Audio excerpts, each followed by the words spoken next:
episode 5 of the Weekly Driver Podcast.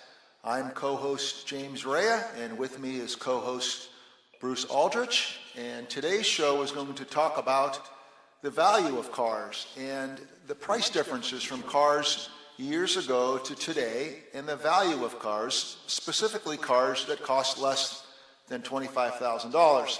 There's lots of cars on the market that cost less than $25,000. You can buy a brand new car in the United States for about $14,000. I think a Chevy Spark or a Nissan Versa. And by and large, those cars have something to offer. You get a basic car, you get good transportation, they have safety features, they have an AM/FM radio, they've got automatic windows, so on and so forth. But above that, there are a variety of very popular cars that cost $25,000 or less, or maybe a little bit more than $25,000, a few dollars more, that we're going to discuss today. So welcome to the show, Bruce. How you doing? And you ready to talk about these value-priced cars?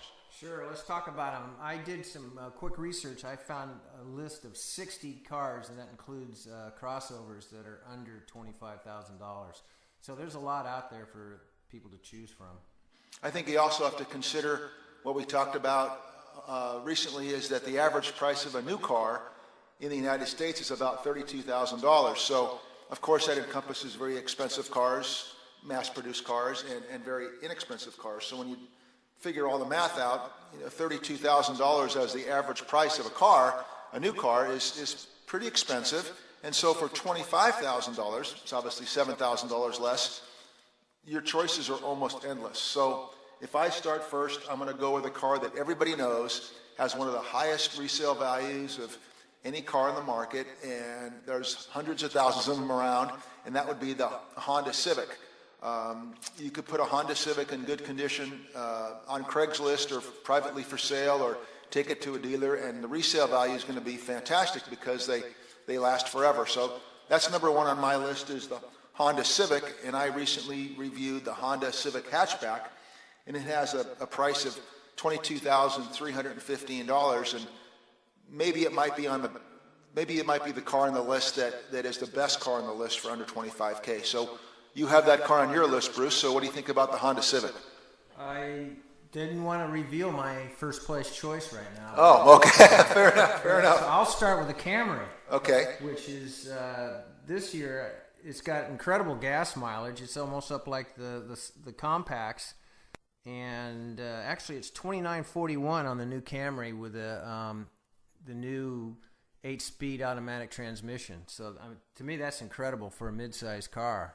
So I put that high up on my list as the new Camry. And I think that probably bodes well for the reason it's the number one selling sedan, number one selling car. I mean, trucks outsell it, but I believe it's the number one selling car in the United States. Yes, it's showing the list at $23,495, so it's basically a pretty basic car. So that's kind of why I like the Corolla, because it's a little less expensive, and the Corolla you could load it up more with the goodies that a person might want.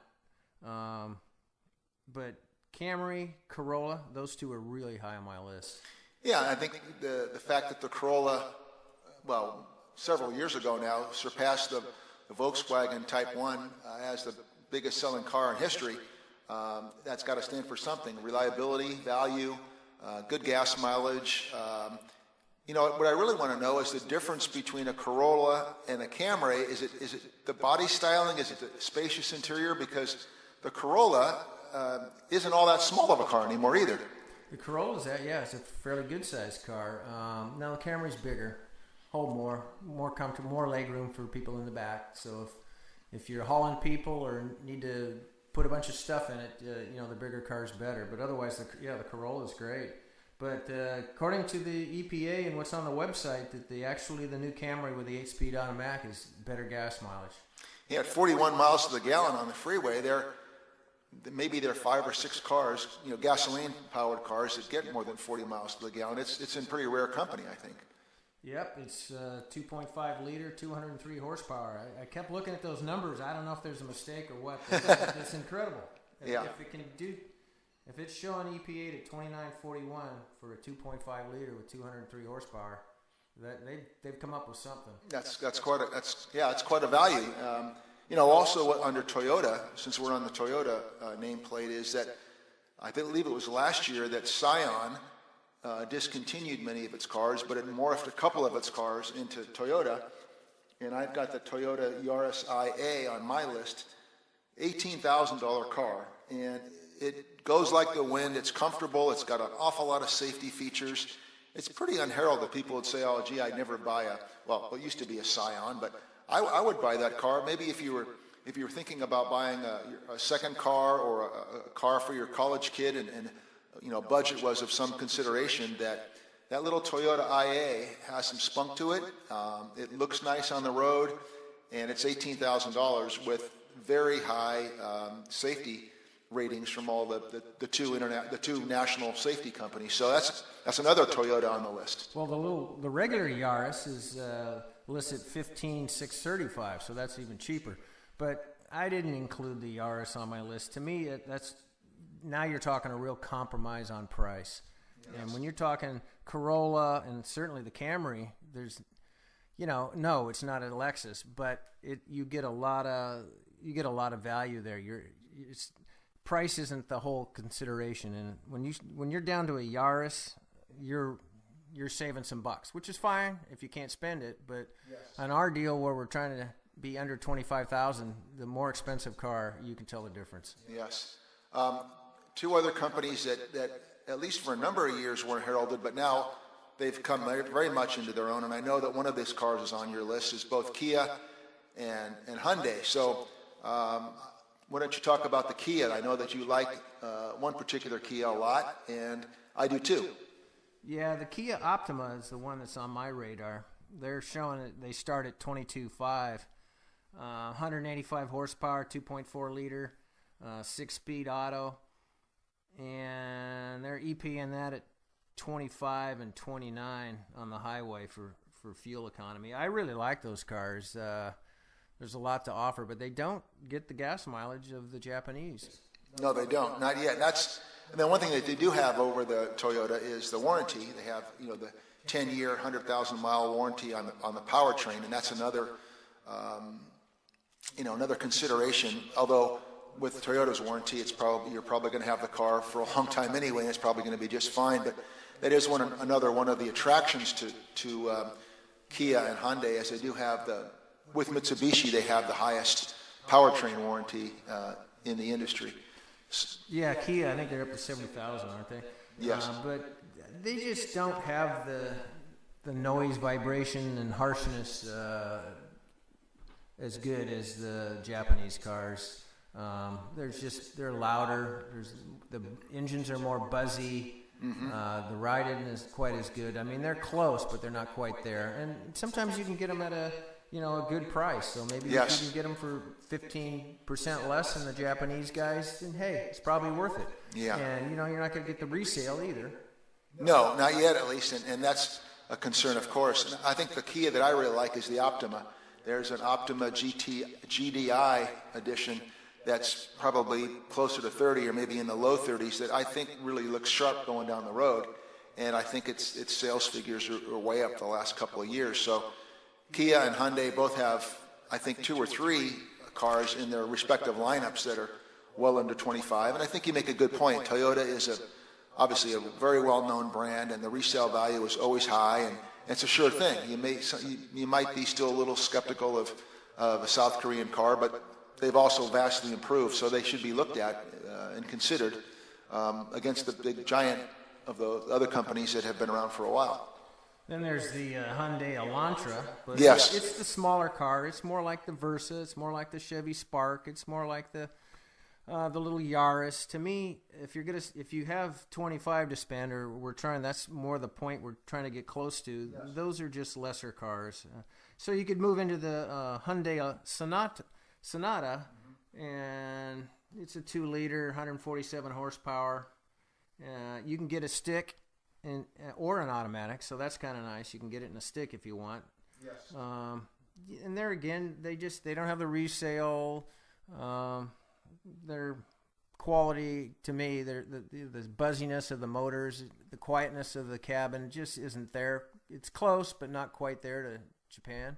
Yes. What did surprise me, though, in recent years, whether it's the two of us or I've gone once or twice on my own, I've driven some of these entry-level cars, if you will, to the LA Auto Show from Sacramento, and you have to go over the grapevine, and you might see 2 or 3 different kinds of weather. So surprisingly, the Elantra, and even the car we didn't talk about, but the Prius C, which I don't think fits into our category, but it's a pretty small car, those cars surprised me in just how well they did going over the grapevine. Now, coming back one year, I remember, in one of the smaller entry-level cars, it might have been the Elantra, although it might have been the Prius C. When you get behind an 18-wheeler or the wind's whipping or the rain's pretty heavy, then I'm starting to think maybe these aren't the cars for 400-mile drives in both directions. And if it's a beautiful day, you're fine. You put it on cruise control and it's no issues. But if you get into any kind of inclement weather, it was a point where I was just going to stop and have to wait it out because I was feeling a little unsafe.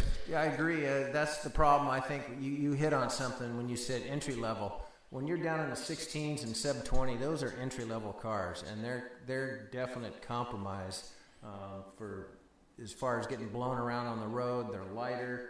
You're talking the Fitz, what are the other ones we just named them? Yaris, some of those. Chevy Spark. Mitsubishi Mirage. Yeah. Those are entry-level cars. It's amazing to me when you go from 16, 17 to around 23 to 25. They're not entry-level cars anymore, in my opinion. No, not at all. They're a decent, viable car. You don't have the panache when you pull into the club, obviously, No. at 25. But if you didn't have to look at them, you had your eyes closed, they're pretty solid cars. One car I haven't reviewed this year, I don't think you have either, or driven it, but I've done so in the past. We both like it. It's the Honda Fit, and I really like. I don't know how they do these things, but the spaciousness of a car like that, and I believe the Honda Fit's 20 to 22, maybe. If you get all the features, it's a little higher than that. But for that value, I know that the car has 10 windows, for example, so the interior of the car feels a lot larger than it looks from the road. And I particularly like the Honda Fit. It has some sportiness to it, and I think that they've improved the gas mileage in the recent years up to 30, 32. So and again, it's Honda. So if you decide to sell the car, it's a great resale value. So I would include the Honda Fit on that list too. Well, yeah, to me it's still, I'd put it starts at $16,190. Does it? I'm just thinking that's an entry-level car. Yes. I guess if you had a loaded Fit, it would fit into this discussion. Yeah. To me, it's still too low. Down there. They're still down there. Okay. Yeah, they have a lot of utility. They're a miniature little van is what they are. I never thought of it that way. You're probably right. Now, of course, do you have others on your list, Bruce, that we haven't covered so far? The Mazda 6. Oh, yes, good car. I don't know a heck of a lot about it. The Mazdas I've driven, they've been nice cars. They kind of give me the feeling that I'm driving in a VW. They have a sort of a German touch to them. They're kind of austere inside. Mm-hmm. Not a lot of frills, but good driving, good handling cars. I think sometimes I'll get asked about, I'll recommend a Mazda, and somebody say, I would never drive a Mazda with the rotary engine, and some people have forgotten that rotary engines are long gone, so it's got a regular engine in it, and they throughout the Mazda lineup, they've really gotten praise for the Mazda 3, the Mazda 6, the bigger Mazdas. They've all vastly improved, and the well-known car review companies, Edmunds and Kelley Blue Book and Car and Driver, they've always liked. In recent years, they very much like Mazda, including the 6 that you mentioned, good sedan. And some other cars that are kind of in the middle of, I don't know where they go, but is the Hyundai Veloster and the Veloster Turbo, are kind of odd little niche vehicles. Yes. And then you have like the Nissan Juke. Oh yeah, the Nissan Juke. That's a funny thing. Yes. Those are cars that they kind of fall into the category of there's no middle ground. You either really like the way they look because they're so different looking, or you really hate them and you'd never buy one in a million years. Not too many people are neutral about those cars. They've both gotten some notoriety, and they've gotten some detractors out there as well. Well, kind of like I think the whole Chevy lineup is who would buy those things. Mm-hmm. We mentioned the Spark, but there's also the Sonic, there's the Cruise, and you can actually get a Malibu for showing 21,680 that they start. That's really the base model, I imagine. So there's those cars you can buy, but they don't sell a lot of those. No. Getting back to our list, so what's the best one? Yes, you go first. I think I put the Honda Civic as the best. Resale, acceleration. If you want a stick, you can get a stick in most models, and it's just a buttery smooth. You love to shift it. You know, you're looking for twisty roads, and you can't wait for the next stop sign so you can run it through the gears. So, and there's a Civic like for everyone. There's even if you want more utility, there's the hatchback model. Yes. And you can buy the sporty ones, but there's several that are under that $25,000. So to me, the Honda Civic is the best car.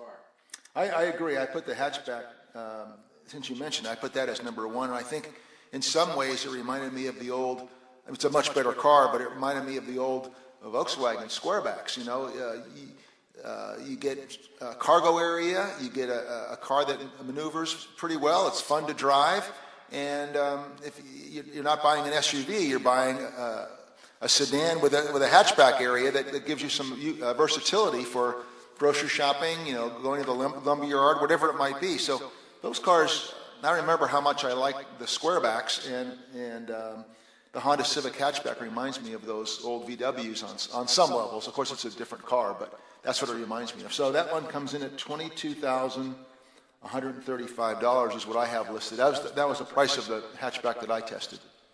Yeah, the one I'm showing where they start is per the website. Their website, Honda's, it shows 19.9. Okay. So that's the standard motor is a 1.5 liter turbo, and 0 to 60 in 7 seconds is what one of the magazines quoted it at, which is no slouch. It's no speed racer, but 7 seconds is pretty decent. And a manual. You can get a manual, or you can get the CVT, the continuously variable, and that puts it at 31 and 40 on the highway, which is, incredible gas mileage. Hard to beat that. For the versatility of that car with all the things you just mentioned, that's got to be on the top of the list. Now, corresponding to that, of course, as I mentioned earlier, you can probably find something nice to say about almost any car on the road, but when you talk about cheap cars, sometimes cheap cars are cheap cars, and there's a reason for it. And so we've also have a list, a little bit of a shorter list of, dubious cars for under $25,000. And one of mine, of course, is a car that you kind of laugh at it when you see it going down the road. And I know a few people who own one and love them, but boy, I'd be hard pressed to ever buy a Smart 4.2. I think it's, I understand it's got one airbag. I don't know if that's true or not, that one airbag opens up for the entire car. But it sure looks cheap, and it drives. We drove one together in San Francisco a number of years ago, and it just seemed unsafe to me. Yeah, it's very small, not much horsepower, not much anything really. No. I remember we drove an electric one. We did. The electric one was an improvement over the gas, I thought. You're right. I forgot about that. It was fun. It was quiet. Right. And there's not a buzzy noisemaker like the gas model. No. Yeah, we did drive. I drove it, and you drove it. In the streets of San Francisco, out to Golden Gate Park. No, where did we drove it out there, and we did a video several years ago now. And you're right. The electric one had, a certain style to it, and it was quiet, like you mentioned, and it was fun. It would be a car that you would have, if you commuted 2 miles to work, and it was only yourself, and you didn't have anything to carry, and the electric one would be fine, but. To go on the open road and put your life at risk in that little car, I don't think I'd ever do it in a million years. So that's the number one on my dubious list. Do you have one that you particularly didn't like? Yeah, I dislike the Spark. The Spark and the Sonic from Chevrolet are just, to me, just jokes. I don't like them, sorry. No, that's okay. I added one more on my list, and it costs almost $25,000, 24430 for me. 2007 Mitsubishi Lancer. They've discontinued them after the 2016 model, or 2017 model. But everything about that car, it's noisy. The construction of it just seems like an afterthought. Everything is plastic. It just looks cheap. It doesn't accelerate well. It doesn't have very many redeeming qualities, except that it can match the Kia and the Hyundai for its powertrain warranty. And that's probably, in my eyes, that's probably its only redeeming value. It doesn't have much else to offer, particularly at $25,000 or almost $25,000. Or you could get the Evolution model with the big motor. And Oh, yeah. Then you can go fast. And you can go fast. But, yeah, I don't know that it would hold together very long. Yeah. So I think people always ask me, you know, since you get to drive all these cars, you review cars, what car would you buy? And there's never a black and white answer, but I always say to in response, well, how much, you know, what do you plan on spending on a car? What kind of budget do you have? So if you have $25,000, look at the list that we've listed, you know, a good dozen cars here that, I mean, you can put some ahead of the others and are not like some as much as the others, but by and large, there's a good dozen cars out there that are, you know, good value cars for under that $25,000 threshold. Yep, going back to the Civic, they have the sedan, the EXL model for $23,800, and includes a navigation system. So How do you beat that? Yeah, so I think Honda's got it going on. What does Honda also have? I don't remember if it's on every model, but they've kind of got that split gauging. Like there's two different gauges on the dashboard. There's an upper one and a lower one on some of the different models. Do you know what that's called? I've forgotten why they do that. And they also have that fun thing where the side view mirror on the passenger side. If you're turning, you see where the other cars are on the side camera. They have that side camera feature. You lost me on both. No. I'm not sure of either of those things. Well, you know, we have driven those Hondas before where if you're going to turn right and you put on the turn signal, the side camera on the side view mirror comes on and you see the cars that are to your right in the navigation screen in front of you. They have that side window navigation. I have seen that. I'm not sure And this I think- level, but maybe. I think Honda's the only one that has that. And it might not be on the level we're talking about, but it's primarily through most of their lineup, and it's one of the great features I think that other companies haven't utilized. That's a bonus then. That's a bonus I then. don't like Honda. Yeah, Honda's the best. So, anything else on your list, Bruce, that I forgot to ask about? Well, as I mentioned earlier, there's a whole bunch of a lot of people like crossover vehicles, or so-called like SUVs and stuff, and so Jeep has an offering. They have you can get the Renegade, the Compass, the Wrangler, and the Patriot, all under $25,000. Now those aren't going to be four-wheel drive, but they are SUV-like. And you got the Honda HR-V and the Honda CR-V under $25,000. So you just about double the list if you go to those crossover vehicles. Yeah, and there's other ones that people probably don't know as well, and there are even some of the SUVs, I believe, with 2017 and maybe even 16 models have come. There's some of them that are electric now, maybe, or hybrid and different kinds of hybrids. Yeah, everybody has a hybrid out now. Just about certainly all the SUVs or the crossover vehicles have electrical hybrid quotients to them.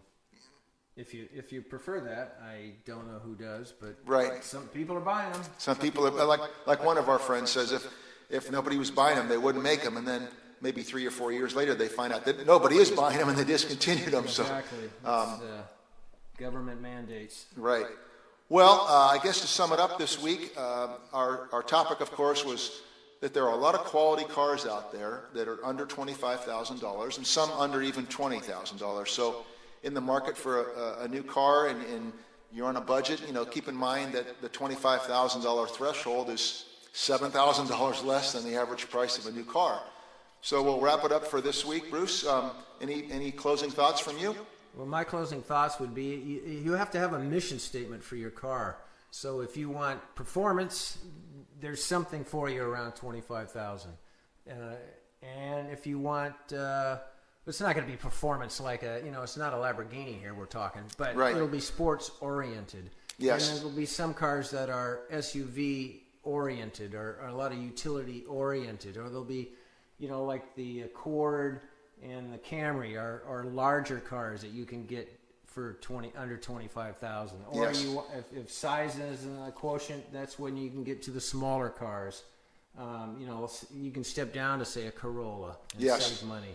Yes. So you have to for somebody to say, what's the best car for 25,000? Well, we don't know what your priorities are.